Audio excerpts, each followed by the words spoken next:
Good morning, Dubai. Welcome back to Lovin Dubai show. Our top story today: where do millionaires live in Dubai? 5 neighborhoods where you can find them, and then people caught forging Schengen visas in Dubai were arrested. Fake Emiratization has been foiled. I'm going to get there today, I promise. We're almost there. Just one more day and it's the weekend. One more morning. One more. And after that, we'll be talking about the ultimate family brunch that awaits you at this fancy Dubai hotel. And do stay tuned, because later in the show we're talking all things insurance and why Hala Insurance has the ultimate no blah blah approach. But the countdown is on. The countdown is so on. So 11 more days and then it's for the holiday that we both agree. What's that? Spooky. For the holiday that we both agreed that we're kind of like meh about. Yeah, it's okay, but people love it. As we saw yesterday, people are going wild. Yeah. Houses are decorated. Kids are dressing as ghosts. I think for kids, it's like the best holiday. Yeah. You get to dress as a superhero. You can be a comic character, or you could just be, anything you want to be. Anything. What was your favorite kids' costume growing up? I didn't care about the costumes. It was about trick-or-treating and going. And, back in my days... So when we went trick-or-treating in our building, no one in Dubai really knew the concept of Halloween then. And it was like really educating people that this is where you give kids free candy. Like go order some from the supermarket downstairs and give it. We'll wait. So it's interesting though, because now I think in some neighborhoods they suggest, like, if you've bought kids in it and you want the kids to come and collect the candy from your house, you should put like a little marker on the door, like show that you're celebrating Halloween, because some people just don't know anything about it. Yeah. So did you go to some houses and they were just like, huh? Well, yeah. None of them had any idea. Maybe like 1 or 2. So we lived in a big compound with like 4 blocks.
Casey's words, fashion something out of. Yeah, even now I love fashioning things. Like I remember one time I went as a Little bag. Little is a really cheap store, so I just put loads of bags together and just went as a bag. Yeah, and this year you wanted to fashion a very interesting costume. Whoa. No, I wasn't going to say, I wasn't going to spill. We'll be fashioning some very interesting costumes. But if you have any ideas for us, like if you send a hilarious idea for Simran to dress up as, I promise you, I will try and make it happen. If you have a great idea for Simran for her costume, I would love to help you fulfill that dream. So please send me your costume ideas for Simran. If you guys have a hilarious costume for Casey. You'd be funny though. You're funnier. It'd be funnier to put you in something hilarious. No, both of us should be dressed in something quite, eccentric. Eccentric. Okay. Speaking of eccentric, wealthy people are eccentric. And this is where wealthy people live in Dubai. So we keep hearing all these property records being topped. And we hear that the wealthiest man in Dubai bought an expensive mansion in Palm Jumeirah for 280 million. And if you think that's a one-time thing, you are wrong. So Webster Pacific has conducted their research. They have gathered their findings to reveal the Dubai neighborhoods that are most likely to be home to high net worth individuals, HNWI. And according to Webster Pacific, a HNWI is defined as individuals with wealth of over $1 million or more. Dubai has 67,900 high net worth individuals as of June 2022. 67,000 millionaires.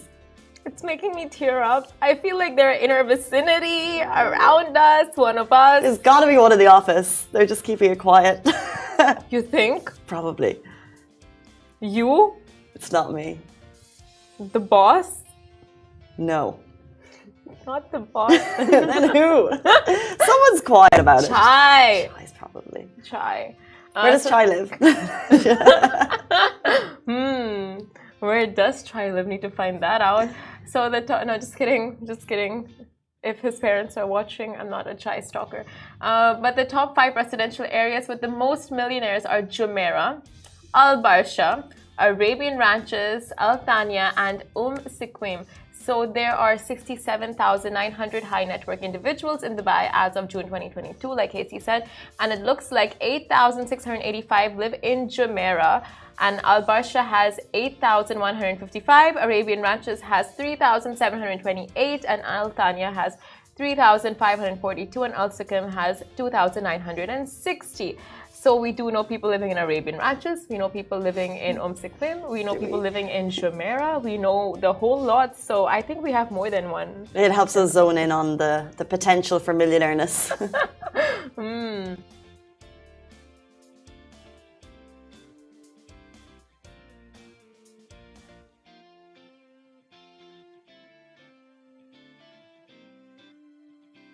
Worth.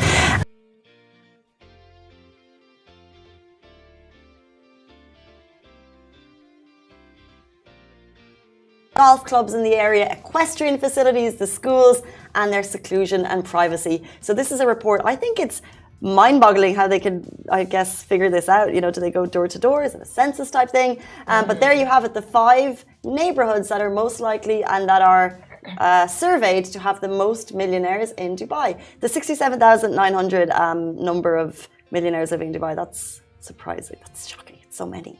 Yeah, I would never get a house in these locations, but I would just hang around the hood. Why wouldn't you get a house in those locations? No, like it sounds expensive. No? I know, but if you were a millionaire. No, if I was, I'm talking about now in my current state, I wouldn't do anything about shifting to these locations. Obviously. I mean, obviously. Because it's expensive. Okay, yeah.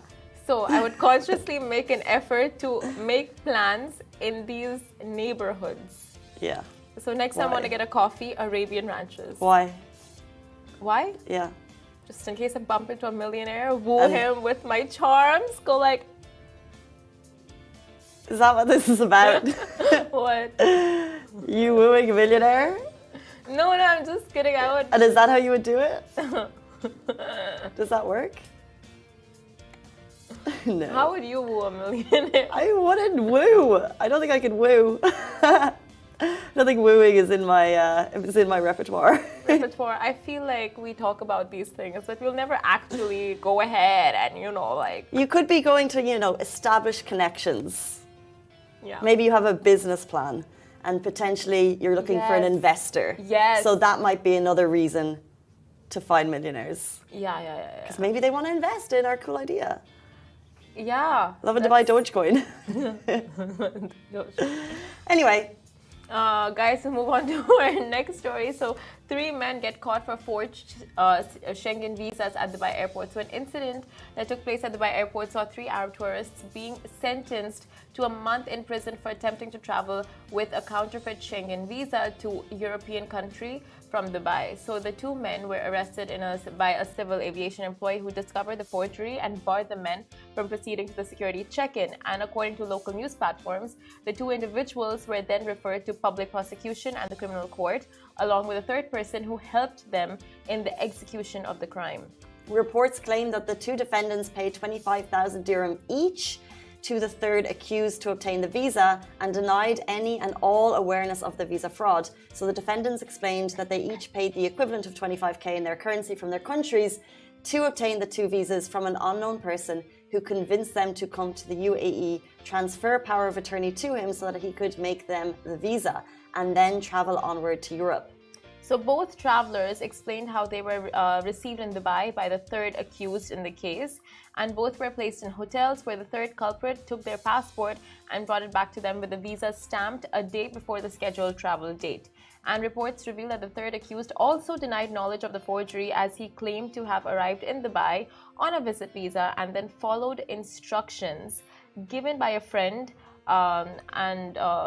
he followed his friend's instructions, where he was asked to receive the first and second defendants and rent them a hotel, and he kept them in the hotel, and then he received an envelope.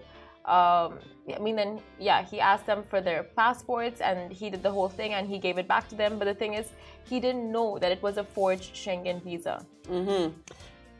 But the authorities did. So investigations conducted by the public prosecution confirmed that all parties were involved in forging an unofficial document, forging a Schengen visa, which was then used in an attempt to leave the country. This is completely illegal. The 3 Arab men will be deported post-serving their 1-month sentence. So this type of forgery is completely illegal. You'll be deported. Don't do it. It is so scary to be put in these situations. Like, if what they're saying is true and they had no idea, it's like, you go through these processes thinking like, okay, you have the fast track, and it's done for you really fast. Someone's there to pick it up, collect it for you, give it back to you, you're put in a hotel. That situation that was explained to the authorities, like, if that is what's actually happened, it's alarming, like the number of people that may actually go through this. Yeah, and it leads us back to the ever interesting topic of scams. We are inundated with DMs from you guys about scams, whether it's like someone pretending to be Emirates Post, the Dubai police calls we've talked about. This is a visa scam through and through. Yeah. Potentially it looked very legitimate. That's why in everything that we do, we need to do our due diligence. If it looks cheaper than it is, there's a reason for it. It's probably not as legitimate as it's meant to be. So it is on us, consumer, whatever you're consuming, the onus is on you to do your due diligence before you go ahead with a big thing like this. Like a Schengen visa for Europe is usually quite a pricey thing. Yeah. You have to make sure that you're going via the legal authorities. Double check every piece of paperwork that you sign that it's legitimate. Yeah, official websites. Triple check that they are official websites, because we know how elaborate these scamsters get. We do. With like proper websites that look so realistic. They even have like the lock sign in the URL. So just make sure it's legitimate. And I remember once you covered a story about like AirPods from Amazon. So anytime we speak of scams, I just remember the AirPods. It was just too good to be true. Because what happened? They were like 200 dirhams. And they were like big AirPods that came in. It wasn't styrofoam AirPods. I always think of 3 US celebrities were scammed by what they thought was an Arab sheikh, right? So there was a website. There was a website, basically being like, come to the UAE. We'll give you this amount of. You'll speak, but before you come, can you just lodge money into our charity? And, it wasn't specific about which sheikh it was, but when people who don't know, but they see these terms, they're thinking, oh, I'm sure this person has money. So it was like, just lodge $150,000 into our account, but when you come, we'll give you $1 million, that type of thing. Okay. And people were fooled and scammed and duped. And this was a whole website set up. It's a public website, but no one's checking these things. So just be doubly sure. We're going to jump into our next story.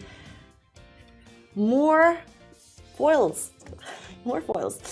Fake Emiratization will be foiled. So in a surprise update on Twitter last night, it looks like some companies are faking the number of Emiratis in their workplaces so they can enjoy the benefits. So last night on Twitter, which is where all the fun happens, the official account for the Ministry of Human Resources and Emiratization in the UAE, they've warned establishments about false Emiratization measures, which leads to negative practices that may affect the Emiratization process and the efforts to achieve related targets. Manipulating data will have legal consequences, MRO HRE says. So what is false amortization and what are the penalties? So false amortization is when establishments register UAE nationals in fake or dummy positions to fraudulently achieve the required targets or re-employ Emiratis in the same establishment to manipulate data and benefit from incentives. And now fines will be imposed against companies where false amortization is proven, and those deliberately committing fraud will be referred to the public prosecution to take the necessary measures. So as usual, we know the authorities are on the case, and it's something the UAE is trying to roll out, amortization to benefit its citizens, to benefit companies, organizations. So to take this and just to manipulate the whole thing, manipulate the data, it's not going to sit well with the authorities, obviously. It's not going to sit well with them. And the question is, why are companies doing this?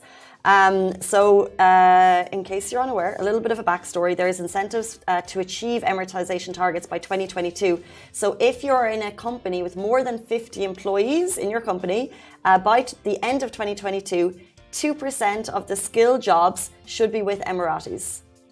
Now, if those targets aren't achieved, financial contributions, 72,000 for each Emirati not employed, will be collected starting January 2023 for non-compliant companies. So if you're in a company with over 50 people here in the UAE, that's something that your higher-ups definitely need to be looking at. They want 2% of skilled jobs with Emiratis by the end of this year, and if not, it's quite a hefty fine of 72k for each Emirati not employed, based on the number of people within your company.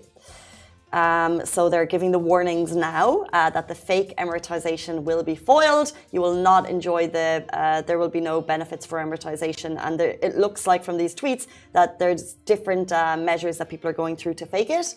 And it's just not going to sit well, as you said. Yeah, I mean, we always see people trying to dodge the regulations, trying to find loopholes. And this is just one of those stories. Like anything that rolls out, any scheme, anything by the government, the federation, people always try to find loopholes.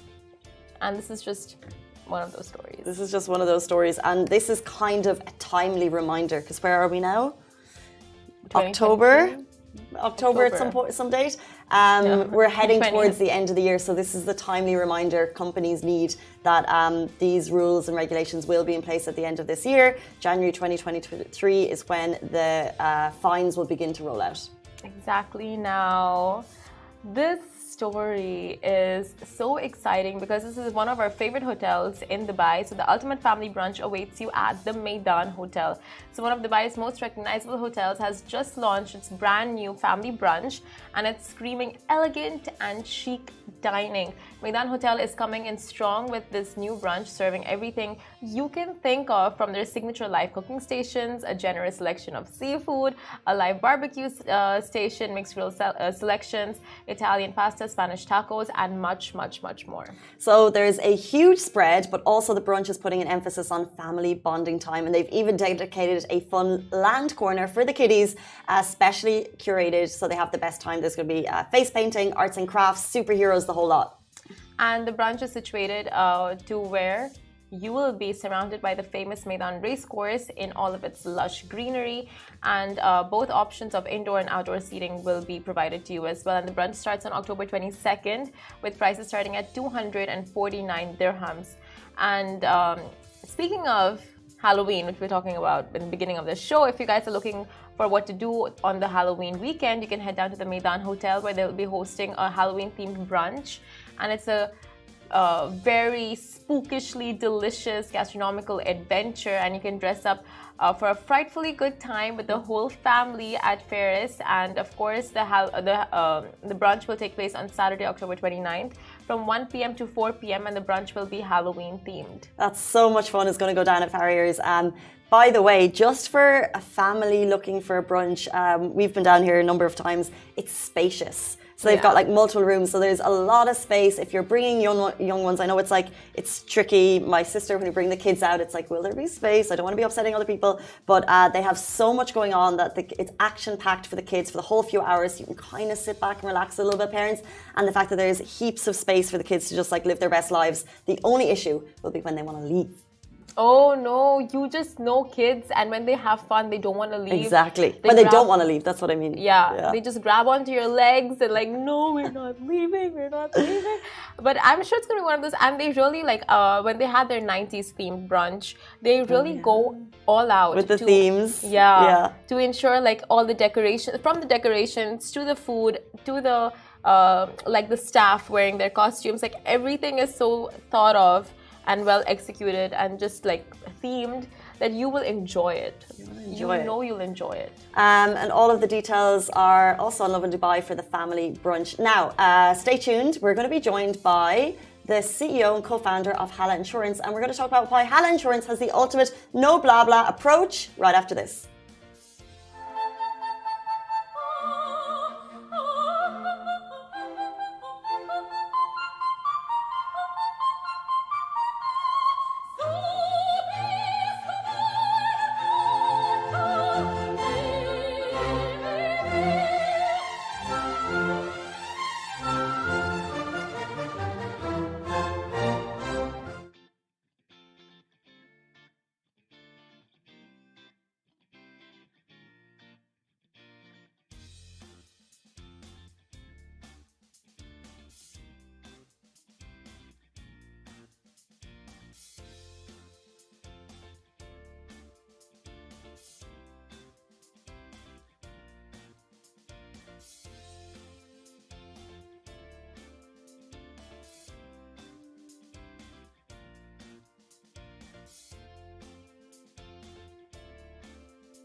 Welcome back to the Lovin Dubai show. This is the interview we need. Here to give us a crash course on Insurance 101, why Hala Insurance has the ultimate no blah blah approach, and the lowdown on what we think is hands down one of the best ads this year. We have Walid Daniel Dib, the CEO and co-founder at Hala Insurance. Welcome to the show. Thank you for hosting me, guys. Thank you for having me. Not at all.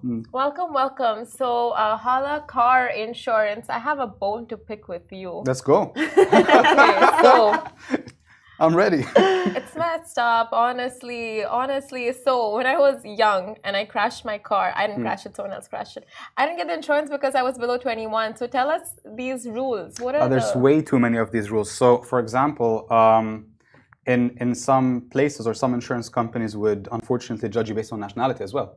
And I think I wouldn't be surprised if people judge others based on gender. Really, what I'm trying to do here is make it based on how well you drive, because it just is logical to do so. It doesn't matter if you're Jordanian or German or French or Lebanese. So long as you drive well, you should be priced based on that. Now, if you crashed your car when you're 21, I'm just saying. No, 20.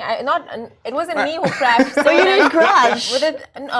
So someone else hit my car, but I didn't get the insurance because I was below 21 years of age. So is that one of those rules? Even it could go up to 30 these days. So the insurance market is so competitive, they're becoming so risk averse, wherein if someone's below 25, they're considered bad risk. But the real reality, I'm not saying any loopholes here, but the reality is in the UAE, you insure the car, not the owner, right? So if your dad owns a Ferrari, he just insures it in his name, and then you are the driver. You're still just as reckless. So I think that's still a problem that needs to be fixed. It doesn't make sense that someone doesn't insure you because you're below 20. So with Hala insurance, the car is insured, and doesn't matter like not how Hala, bad in or good the UAE driver. in general. Okay. The car is the one that's insured, not the individual. So Okay. that's pretty interesting. In the UK, it's different. I reckon everyone watching right now has specific questions about insurance, so send them in. We're here. But what's really interesting is Hala Insurance in general. So it's you and your brother founded it, which to me, it's hard. It's so cool to get the face behind the brand. So how did it start, and why did you guys start it? Absolutely. So just a mild correction. There was a third person with us as well, Harsh Ajmera.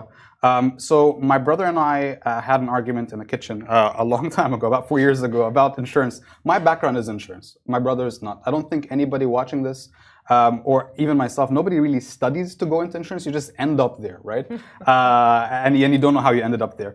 But we were thinking about how to fix it.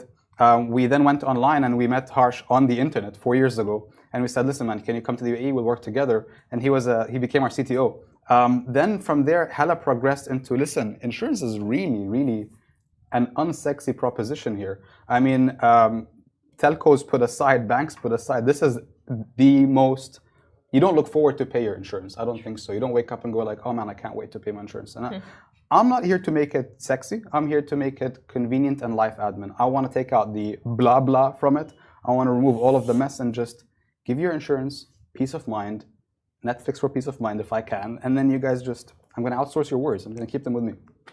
Interesting. So, yeah, no blah blah there. I mean, for us, the idea here is, if you have something that's so archaic in nature and so paper-based, and if you have an accident, you have to go to someone and file a claim and do a paper and do that. What we want to do is, if you have an accident, whether it's at 3 a.m. or at noontime, or if you're 21 or whenever, I want to be able to allow you to process the claim like this, and that's what we've done. So right now, if you file a claim online with Hala, you're auto-assigned a garage, you just go there. If it's below 3,000, it's auto-sorted. So there's a lot of the Dubai convenience elements in it, and that just straight up go into it. If you're standing in line in the RTA, you're waiting in line, tap, tap, tap, you've got a policy. The entire idea here is to... Oh, convenient. Yeah, and also reduce your interaction with insurance as much as possible. I'm not going to lie to you. I'm not like, nobody goes like, "Oh, I love it, it's so sexy." No, man, I just want to make it what it is. I want to take care of it. I want you to go back to your life, go back to the brunch in Maidan, do your thing. I don't want to have people focus too much on that. Leave the life admin to me. But what I really like is you use the word archaic for other insurance brands, which is kind of what it is. You're so right. Like it's a bit boring, and it's something that you have to do. So you are making it fun, and how you've made it fun is with what people are calling the best Dubai ad of the year. We don't have that many cool ads, and you guys have done something really, really fun. I know Simran was blown away. I was blown away. But you went from archaic to aliens and Ferraris. Is a Ferrari a fancy supercar? A Lambo. The cars are not my thing. But you went from archaic. Was that intentional to just kind of really just shock people with this big ad? That's such a good question. The cool thing is here, we wanted to show that you can go all the way to tap tap tap in seconds, and you still get people from the insurance industry going like, "Yeah, but I'm not sure that an alien invasion is covered." Dude, that's not the exact. That's Lovin Dubai people for sure. You're still in the same, and that angle that we're taking here. I mean, we're going to be launching a lot more content soon on the terminology in insurance is so confusing, right? Like, your deductible is something, and then if you have an accident, you're going to get a loss of use car. Dude, it's just a rental car. You can just say that. It's okay. People need to know what's covered. So I don't know if you guys know what's covered in your insurance today. For example, maybe if you have an accident, you can get 7 days worth of a rental car or Uber credits. You might not even know that. It's in the fine print somewhere. With Hala, it's slapped in your face, We want to sort you out as soon as we can. And then don't worry about us. We're just here. Okay, so that is one of the many reasons why people should choose Hala. So give us a few other reasons, like Absolutely. Convenient, on your face, like all the fine prints are there, like in bold capital for people to see. So what other reasons? So there's a lot of focus in the UAE on going digital, which I am, right? But at the same time, we're also human, meaning trust in insurance isn't really there today. That you don't really trust insurance brands to start with, and all we're trying to do is be as human and as available as frequently as needed. For example, my brother, again, it's not his job. If you're watching this, dude, you should not do that. But my brother, as COO, there was an accident where he actually picked up the phone at 3 a.m. and tried to deal with it himself. And it's things like that where you have the digitization and the metaverse and the automation of it, but you also have real humans in the background trying to talk to you. Whenever you have any question, like, listen, man, I don't get this thing. You guys give free airport pickup and drop off. How do I avail it? I go like, just go 1, 2, 3. This is all you need to do. You're sorted. Having that human being on the other side, I think, is what's needed. For example, if you look at the UK, has at least 42 million people with some kind of insurance or another, home or rental or medical or whatever. The insurance penetration here is like 3%. And this is the highest in the Middle East. What do you mean by insurance penetration? Just across the board? The number of insurance policies per capita. I'm not going to turn this into a boring thing, but that's the exact definition. Meaning, we're just very uninsured, right? And I think a large part of it comes from just not trusting the other side. Yeah, you don't trust. And a lot of the brands here, what they're trying to do is they're going like, yeah, I'm going to push a chatbot and I'm sure that's going to solve it. No, dude, it's real people trying to answer the questions that someone has, right? I don't think you want to talk to a chatbot when your credit card gets stolen. I'm not going to say any chatbot names here with any banks, but like, should I or should I not say? We all know. We know who I'm talking about. We know.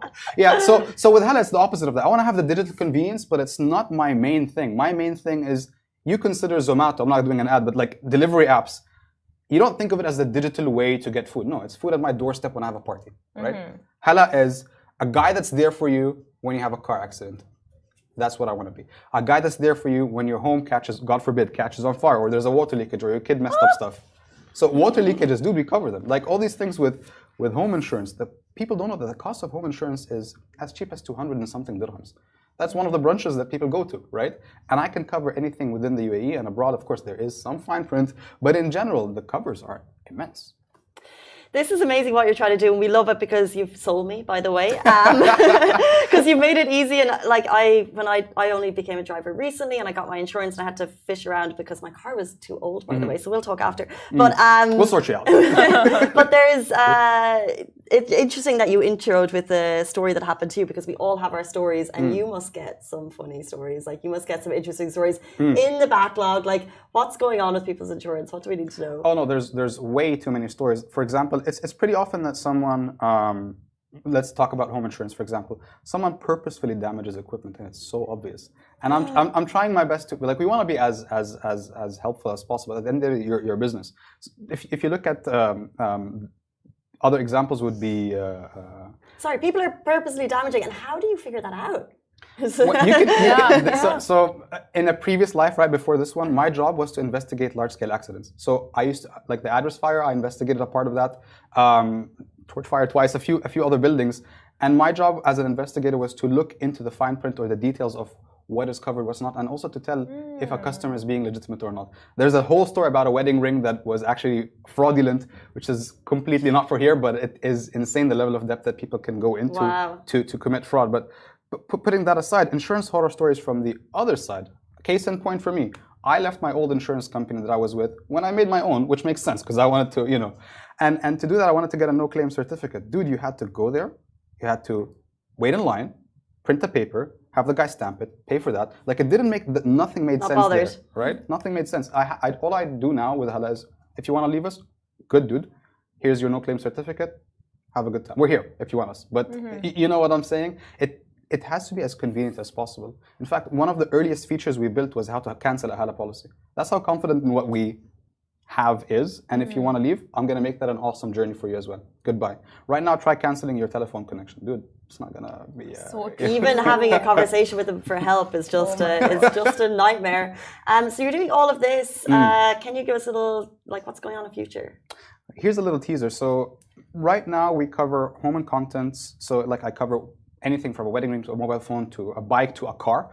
But really, the ultimate vision I have is you land in Dubai, you want to go to brunch, someone tells you about the entertainer, right? Or whatever other things like that.